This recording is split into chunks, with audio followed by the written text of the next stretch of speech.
Today we've got a great malicious compliance story involving room service. We'll get into that in a bit, but first, we applied for every position we were qualified for. This story is called the unpromotables. Important backstory: in the USA, government jobs are under the civil service system. This is supposed to ensure that government jobs are given out based on what you know, not who you know. For example, to get a job as an entry-level accountant, one would need to meet the minimum qualification of a Bachelor of Science in accounting. Periodically, a test would be given for that position. The people who score highest on the test are first in line for jobs. This uses the rule of three. The job is supposed to go to one of the three highest scoring candidates who agree to accept the job if offered. Promotion examinations are held the same way. Needless to say, managers and politicians hate this. There was a group of employees at my state agency who took every promotion exam we were qualified for, and generally got top scores on all of them. We all had excellent work records and even awards for productivity, innovation, and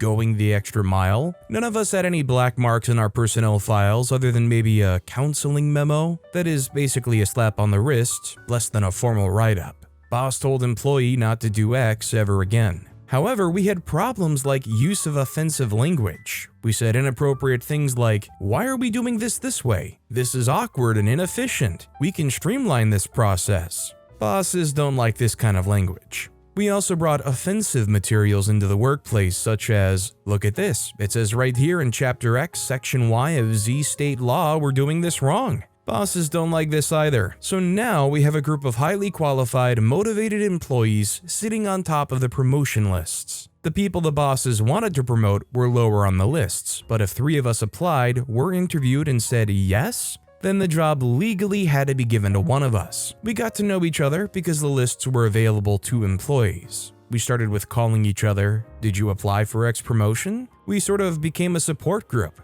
We would even meet for lunch or drinks after work sometimes and called ourselves the unpromotables. Then we realized something. Why are we only applying for jobs we want? This is where the malicious compliance comes in. The bunch of us started applying for every promotion we were on the list for. No matter how bad the job, how mean the boss, how toxic the office, no matter what the duties, we all applied. And when asked if we would accept the job if offered, we all said yes. We heard through the grapevine that this was driving management insane. Their teachers' pets and brown-nosers wanted promotions, but we were blocking them. Whenever management tried something shady, they quickly found out that all of us knew our rights under state civil service law backwards and forwards. It was both funny and frustrating to see management leave a position unfilled rather than give it to any of us. This was also not popular with the employees in those offices, who now had to pick up the slack from the vacant position, which was above their pay grade, as well as their own, with no increase in pay. I was actually offered a promotion once, and the hiring manager had started onboarding me, but the big boss over both offices shot it down because they didn't want to lose me from my old position. That boss blocked my promotions for over a decade. Sorry, this doesn't have a happy ending. That was still the status quo when I took early retirement the second I turned 55. Was planning on working longer, but 30 plus years of a steady diet of toxic crap was drastically affecting my physical and mental health. You can kind of see why such a system was even put in place to begin with when you see how all of those bosses and managers act and try to get around it. The problem, I think, is this isn't something that you can kind of slap a band-aid on and just expect it to hold up. The problem is keeping up with the constant struggle of trying to keep bad actors in check. I would say it's almost kind of like brushing your teeth. You gotta keep doing it almost every single day or else you're going to start getting decay. Two Dogs Life commented, "I have a BFF whose promotion was blocked by her boss, who she covered for when the boss was out dealing with cancer treatments for over a year because the boss wanted to keep her skills in-house and didn't want my friend to land a better job than them. It worked for a while, but BFF did finally get out from under the thumb and is now in a plum position with little oversight. It can happen." OP responded saying, "Around 2001, my office's research specialist went out on medical leave for cancer and never came back. I was a grade 9 second level clerk at that point, but I stepped up since we really needed the data she produced. Even though she was a grade 18 entry-level professional and I was a college dropout, I aced it. Turns out I'm good at research and data analysis. Did I get the promotion to grade 14 third level clerk when it was open? And was I reachable on the list? Of course not. Also, hi, I'm Steven, and if you guys enjoy crazy stories of malicious compliance, why not hit those like and subscribe buttons down below? Our next story is Do It Correctly. I'm working in Arizona's hometown grocer's meat department. I love most of my customers. Some of them, not so much. This is about one of those guys. Trout Hat Terry comes into the meat department looking around in a manner that I can only describe as inspectorial, like he was agreeing or disagreeing by nodding or shaking his head with everything he looked at. A flurry of eyebrows and shoulders. He comes to me as I greet him with my usual, "Hey, how's it go?" And then he spits right into his spiel. "Yeah, I want that piece, can you see it?" Very abrupt and unnecessarily adversarial. Plus, I'm terrible at meat plinko, where I have to figure out what he's pointing at using a 120-degree angle that needs adjusting for our difference in height. I'm thinking, dude, you can poke the glass as hard or as woodpeckery as you want, I still don't know which one. It's the same thing with my other job when I've got to get a pack of obscure cigarettes. I just put my finger someplace and they say higher, lower, lefter, or righter. Easier game for the both of us. Anyway, we finally get through the beef gauntlet when I throw it atop the scale. Every time I put meat on the scale, I put it on a mini individual wax paper. I had another one I grabbed it with, and it was on top of the meat as I weighed him out and printed the ticket. He waits till the ticket is printed and meat wrapped and in his hand to say, "Hey, do it correctly. I look at him the way my dog did the first time he heard me fart, just head cocked trying to figure out what just happened. "You put an extra paper on the scale, you made it way more, redo it, make it correctly. I guess he didn't like the price. I was going to do what I usually do in this case and show him that the paper is literally weightless and doesn't change the scale, when I saw a glorious opportunity. I saw that the code was wrong and that I put in like way wrong to his benefit. I easily could have typed in the same code I did before, but I decided to apply my malicious compliance card. Oh crap, I put this in as New York strip instead of filet, man. My bad, good call. I wrapped it up happily and handed it to him with an Aaron Rodgers booger-eating grin on my face. $26, Jesus, well I guess I deserve that. Nice to see a guy take it in stride. After I finally entered the weight correctly, I love that OP focused so much on the way he said correctly. Lots of C's and lots of K's, but no T's to be found. It reminds me way back when I first started reading Reddit stories and I would say axed instead of asked, and it would drive people crazy. I would see comments left and right pointing it out. Don't say axed.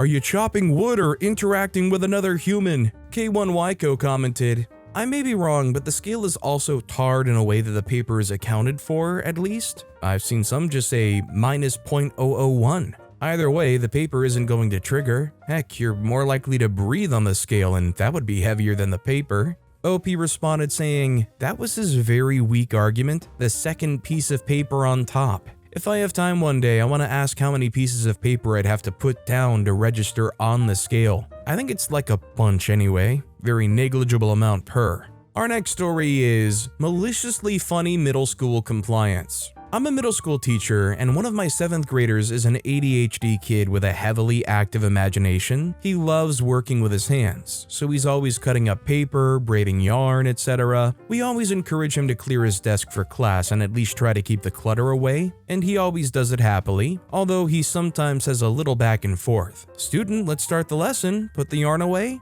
Oh, it's not yarn, it's technically nylon cord, so I can keep doing it, right? This is always lighthearted and in no way aggressive. He knows he's being pedantic, it's just for fun. Preparing for his responses, I always try to find a way to phrase my sentences in a way it'll be hard to counter, and yesterday, it backfired. He was messing about with paper and he told me, "Teacher, today you can't tell me to stop cutting paper because I'm not cutting, I'm just folding." And he had a huge amount of folded pieces of paper on his desk. So I said, "Very nice, student. So will you please stop manipulating paper so that we can start the class?" And smiled victoriously at him. Little did I know, he looked at me and said, "What did you say? Stop manipulating paper?" And immediately proceeded to put away his notebooks and textbooks. I knew I had been cooked and just told him he had outsmarted me again. He kept at his desk doing nothing for like a minute and then he laughed it off, winked and got his stuff back on the desk. No folding paper anymore. I love the little dude and I cherish these back and forth we have.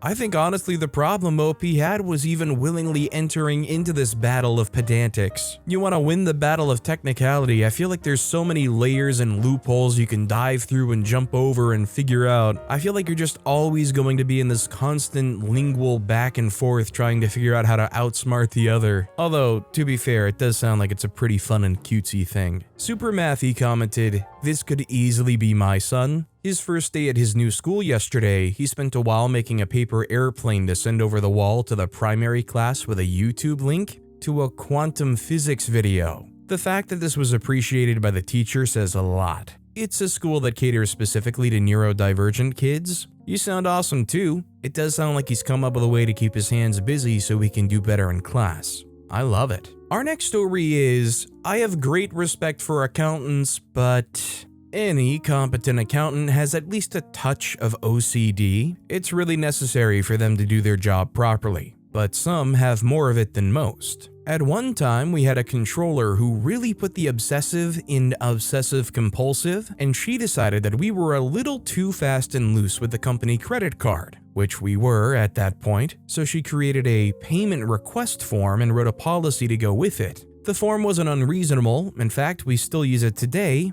The policy was another story. The form was to be used, per the policy, for all uses of the company credit card, which we used for everything because the owner got airline mileage on it. It had a 6-figure limit, and it wasn't unusual for us to have to make a mid-month payment to keep from going over. He got a lot of miles. All uses, no matter how small. The policy? Each form had to be signed by either the owner or 2 higher-ups, one of whom was frequently not in the office. I'm the IT guy and we're a retail store chain and a pretty successful one, so there are a lot of IT issues that are extremely time sensitive. Gotta keep the cash registers running full speed, but can be fixed with very cheap parts. And I was having to get signatures to order $25 parts off of the internet every time, with one of the signatures being from someone who was in the office less often than the owner. So it was pretty obvious to me that the correct solution was to have the owner sign it all by himself. He always understood.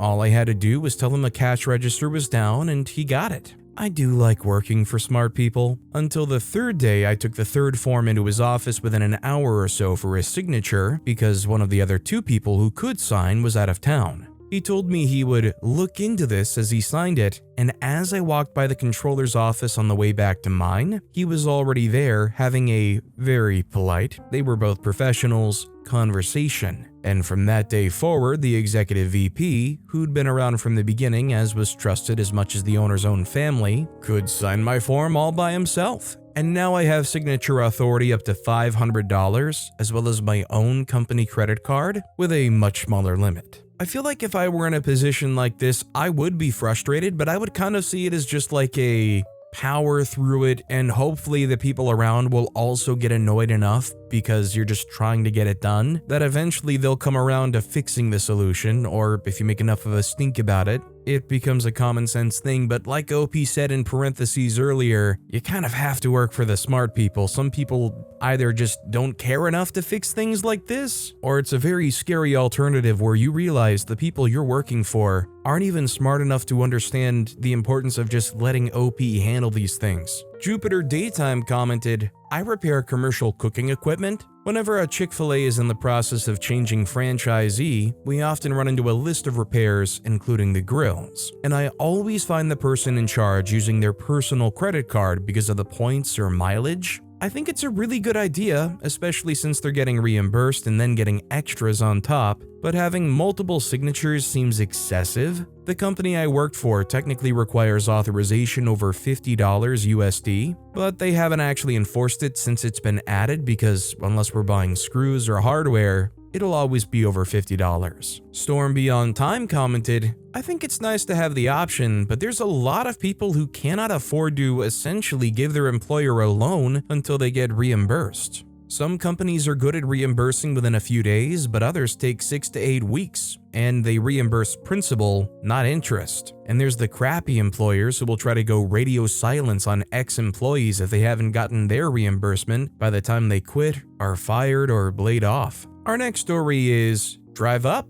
Okay then. I was at the drive-thru of a coffee place in Canada that's named after a hockey player who is far more famous for his donuts. I pulled up to the speaker and started to order my drink, donut, and then the pack of hockey cards that I seemed to be addicted to buying. Could I have an XLT with 2 milk? I started my order, already wondering what card I'll pull. They replied, "Drive up." Now I knew logically the person on the other end was being impatient and had assumed I'd only wanted a drink, but I'm tired of the phrase, "Sorry, I'm not done with my order yet," so I drove up. The cashier told me my total and handed me the debit machine and was surprised when I said that I also wanted cards and a donut. I think the kicker was when I said, I assumed he couldn't hear me, so he told me to drive up and finish my order. It was a minor inconvenience for them, and didn't add more than half a minute to the wait behind me. I'm sure they won't learn anything from this, either. Not gonna lie, I'm imagining OP probably is a frequent customer at a place like this, especially considering they have a history of experiencing exactly that. I would say honestly, just do this every time and maybe it will become enough of an annoyance that maybe they will correct it. Although, to be fair, whoever was working at the cash register probably doesn't really care that much. They're probably half awake behind there hoping that they could drink the coffee themselves. Cerulean is Fancy Blue commented, "Yeah, I love the people that have an impatient anything else before you finish the last syllable of the item you're currently ordering.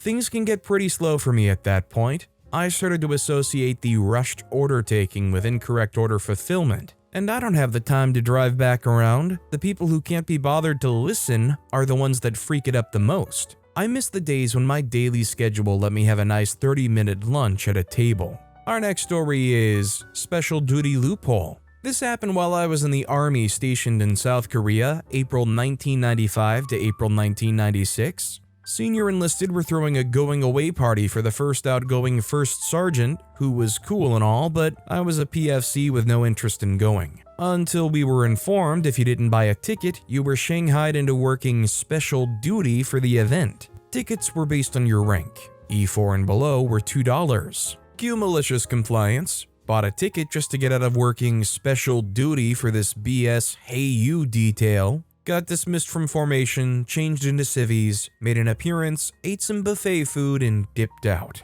Best $2 I ever spent to get out of a detail. I mean, shoot, the way OP laid it out, is that even malicious compliance? I think that's just the smart thing to do. I mean, I almost failed to see how it could be malicious. OP did exactly what they wanted them to, which was buy a ticket for $2. Adam Baum, 1945, commented, "I was at Casey from 96 to 97. Where were you at?" I remember those kinds of parties back then, but $2 for the day off and food was easy. Wasn't even the price of a single beer downrange, and our first sergeant had a habit of getting way too much beer for parties. Our next story is Malicious Supermarket Compliance. This is a relatively short one. I was at a local supermarket preparing for a barbecue with friends, had a trolley full of items including booze for the party. The items get scanned, and I get asked for ID to confirm the purchase. I hand over my driving license before my friend is also asked for ID. He was 30 but didn't have the ID with him. Apparently this is not good enough. We had a little back and forth stating how absurd this was. I even asked if they were ID checking the family at the next till, as they clearly had a child with them. In the end, I was given the option to purchase without the booze or leave. Obviously expecting me to purchase without the booze, she told me my total. Obviously expecting me to purchase without the booze, she told me my total. I calmly said no thanks and walked out after leaving the whole 320 British pound shop on the conveyor. I did feel a little sorry for those behind me. A manager actually came to try and persuade me to take the items, but I said if I have to stop somewhere else for half the shop, I may as well give them the whole business. Yeah, this is really an unfortunate circumstance. It's kind of why in situations like this, you gotta know, even if you're doing a 320-pound shop where you have a crazy amount of items, you probably should just go in there alone unless you both have the ID. I guess it's kind of a good learning tool for next time. S-Drock Cabineter commented, "We had a party for an associate turning 24 who had to have their driver license renewed. Associate had a temporary driver's license and the older driver's license as a photo ID as mandated by the law while waiting on the mail system. 40 plus people, beers, appetizers, tables moved to accommodate the group, multiple servers. They card associate when he orders a beer. They see the expiration date on the old driver's license, ignore the temporary, and refuse service. Even the floor manager stated that this was a deal breaker for the party. The whole party moved out in minutes, and a new location with competent waitstaff was picked. Good times. Artie Arner 7199 commented, North Carolina, they do their license that way and I hate it. They had a dispute with the company that prints them and it took almost 3 months to get my new one earlier this year. Our next story is Dead Compliant. Some months after my mom sold up and downsized, I got a letter from a debt collection agency saying I owed them 134 British pounds and some pence, including interest and fees. I had no idea what this was for, so I phoned them. It was for the broadband service at my mom's old house, now sold, which had been canceled a short time before she moved, along with the attached phone line. I explained that there must have been a mistake, as the phone line and broadband were all in one package and I'd canceled it all together at the same time since the house was sold. The query went back to the supplier. They called me and said they'd been unable to cancel the broadband part of the service because the cancellation had not come in from the account holder. But I was the account holder? They said no, the account holder is Mr. My father's name. I explained that there really must have been a mix-up as he died a few years earlier and I took control over the phone line and the broadband account, paying that single bill for my mother, along with some other regular bills, since she no longer had my father's income to cover things. They insisted that they had to speak with the account holder and could no longer speak with me on the matter and refused to speak with me again. Despite all the collection letters and threats of legal action being taken against me, not my deceased dad. They wouldn't take no for an answer, so I drove out to his grave, phoned them up and said, account holder is here, you can speak to him if you want. I left the mobile by the gravestone while I wandered around the quiet and pretty churchyard. I heard some irate voices at the end of the line, so I picked up the phone and asked if they'd had any joy speaking with the account holder. An angry voice asked what was going on, so I explained where I was and that I'd love to know if my dad had said anything to them since I'd been unable to reach him under 6 feet of churchyard dirt since we buried him a couple of years earlier. Silence at the end of the phone. I was passed to a manager who apologized profusely and said they'd sort it all out on their end. A month or so later, the debt collection agency sent me a letter saying the matter had been resolved with no balance owing. I like OP's way of solving this, but at the same time, I'd almost be curious enough to just drag it out. I mean, I don't understand how they could be like, oh, well, we're coming after you for the debt, but we also can't cancel the account and it's all in your father's name. It's like, so who's responsible for this bill or not? I guess the problem is they'd probably still taint your credit. Odd Artist 2594 commented, shortly after I turned 14, my mom died of cancer in the hospital where she'd been a long-term patient. 2 weeks after her funeral, she got a letter from that hospital with a survey asking her how to rate how they'd done, whether they'd been able to resolve her health issue, and if she would consider using them again if she needed hospitalization. My father let me fill it out and return it on her behalf. I remember telling them that she was feeling much better. In fact, her cremation hadn't hurt a bit, and that she would be happy to go to them again for care, if reincarnation was a thing, and they were still in business when she next grew up enough to be in a position to choose where to receive care. I really hope it stung when they read that one. It was the 60s. Actual humans still received and read surveys like that in those days. Kinda figured that if anyone knew she was dead, it ought to be the hospital that she died in, and I was hurting. I didn't hold back on the snark. Our next story is, remind me of my work hours? I will remind you of my work hours. A few years ago now, I worked as a nurse in Wales. There was a junior sister there who was an odd woman. She would openly bully a couple of staff members by telling them to do a faster handover by entering a room several times during said handover to tell them to be quicker, until she was told they would be a lot quicker if they hadn't been made to stop several times during their report. I didn't drive at the time, so had to take the bus. One early shift, the bus was a bit late, which made me 5 minutes late to the start of the shift. I was told by junior sister that I would need to take the 5 minutes off my 20-minute coffee break or work an additional 5 minutes at the end of my shift. When I started to voice my annoyance at being punished for something out of my control, I was told, your working hours are from 7:30 a.m. to 3 p.m. with one 20-minute break. I chose to deduct the 5 minutes from my already short break, as leaving 5 minutes late would leave me late for my bus home. A few shifts later, I was getting on with my work and had a few care plans to rewrite. At the time, all notes were handwritten, as it had been a bit frosty with junior sister, just keeping any conversation strictly professional. I sat down to start rewriting said care plans. Junior sister asked if I wanted a hand, to which I replied, "If you would like to, thank you." To which she picked up a bunch up and went into her office. Cue malicious compliance. Bang on 3 p.m. I packed up my things, grabbed my coat, and made a point of saying goodbye to junior sister. She looked up from her desk and asked me where I was going, to which I responded home. She said she was still writing my care plans, and would I write a couple so she would get them done quicker? Yes, you guessed it. I replied with, "My working hours are from 7:30 till 3. I get no leeway when my bus is late, so I will no longer be staying after my shift is finished. I will just hand over any outstanding jobs to the next shift," to which I walked off. I would like to say the look on her face was priceless, but I'd already left the ward and didn't see it. So worth losing 5 minutes to not be able to finish my food on my break? I completely understand there might be some jobs where you might need to have that flexibility to be able to go overtime and work some extra hours, but obviously it's not going to work for everybody if you take public transit especially. And I guess at that point it kind of comes down to, are you still fulfilling the obligations of whatever contract or job you signed up for? Significant Yak 2373 commented,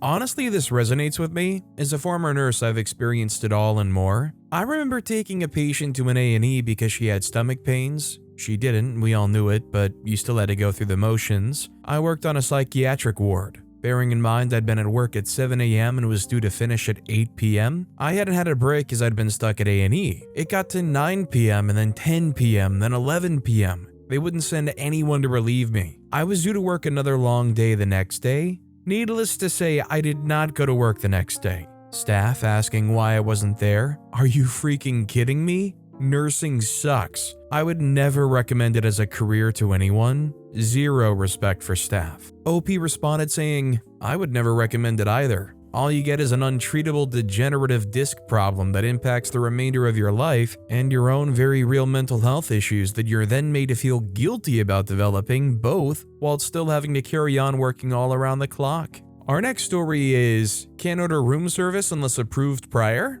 I will wait." About 2 decades ago, I worked for a company which reimbursed meals when you work out of town, but no room service, not even if you order within allowance. Was once too tired to go out after a 6:30 to 8:30 p.m. workday, had to pay out of pocket because accounts bounced the receipt, meeting 2 sets of clients in my suite in a country a continent away, first one overran, only 1 hour before the next, and had to set up the room. Cue malicious compliance. It was a time when long-distance calls were ridiculously expensive. Called accounts. Assistant manager took call. Manager nowhere to be found. Assistant manager said, "We'll ask her to call you back." I said, "I need to know as there's just scarcely enough time for me to shove food in. I'll hold the call." Manager returned about 10 minutes later and I said, "So may I order room service? Not enough time to set up if I leave for food." The manager replies saying, "You do know this call is probably costing more than your meal, right?" I replied, "Of course, but I don't want to run afoul company policy. So, do I get your approval to order room service?" The manager sighs and says, "Yes, you may. Next time, use your discretion and common sense." I said, "But common sense is not that common in this company." She never messed with me on reimbursement again. Yeah, this is one of those situations where you really kind of just don't take the chance. I don't care if what I'm doing is ultimately costing the company more money. I'm not going to be left trying to foot some kind of bill for room service because I dared to try to use my common sense and assume that you're going to help me out in a what should be common sense situation. Fat Apollo is sexy commented, "A company did similar to my mom. If she was out of town, she got meals. When she visited my area once a month for her job, she stayed with us for 2 nights. Every month for years, saving thousands. One day, she decides to buy a pizza for us all as dinner and expense it. They won't approve it because she wasn't out of town overnight. She tells them, look at the location. She's 5 hours away from her house and is overnight. She just stays with her daughter to save the company money. They would not budge. From then on, she booked a hotel every single time she visited my area. upgraded to the nicer room, anything she could, ordered the largest meal to go she could, pizza, steak, whatever, never slept in those hotels a single time. Why would she when my house was down the road? Cost them so much more that that little Caesar hot and ready pizza would have. I hate companies doing this crap. Good job getting them to freaking understand. But with that being said, that's all the time we have for today. Now, if you want to hear another absolutely awesome malicious compliance story, check out that video on the left. Or if you missed my latest video, check out that video on the right. That said, I'll see you all next time with some more stories.